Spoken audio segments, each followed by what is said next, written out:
We've brought China up a couple of times, and I think based on what I know about your work, the conflict between the USA and China, as China the ascending new power that may be overtaking the USA.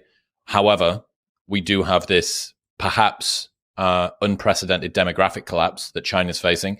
The best predictions that I've seen suggest that it's going to go from about 1.1 to 1.2 billion now to about 650 to 700 million by 2050. So it's pretty much getting chopped in half.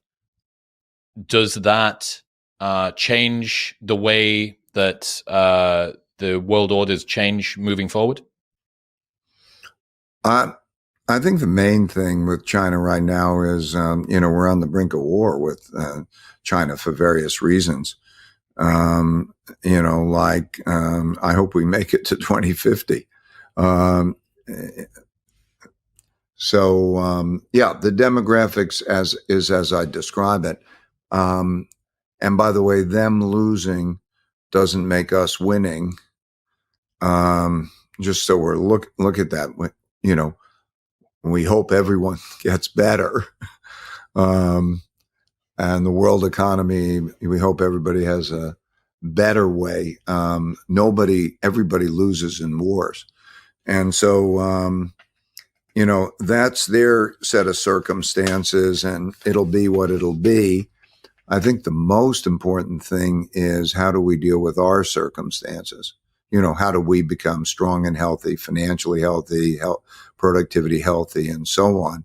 So, we could talk about the demographic problem in China, which is just what we talked about before in terms of, does robotics and productivity and all that make up for that? I don't know.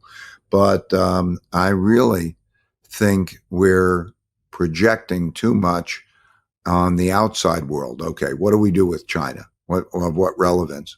Well, we trade with China. We don't have to go to a military war with China. I mean, why would we? We shouldn't do that. And then if that's the case, what's the problem with them growing? Okay, but it's not very much, okay, let them grow and invent, and let us grow and invent and share the inventions. That would be good. But the problems that we're facing are pretty much our own problems, the things we're talking about, and the breakdown of infrastructure and, all of that. So really, I think we should focus on that. And, maybe their demographics is a big burden or not. They have other big burdens too. We all do. But let's focus on how we can be as good as we can be. Yeah, as opposed to presuming that this zero-sum game is China finds life harder, therefore America finds life easier. That doesn't work. Yeah, I understand. You might have seen the Restrict Act, which was brought up recently. It's lining up a potential ban for different types of online services, and it seems like one of the potential bases for banning TikTok from America, which, again, to me, just further embeds this them and us. China is enemy. If we can remove that influence from the West as much as possible, then we are going to end up in a better situation. Well, that's the dynamic, yes.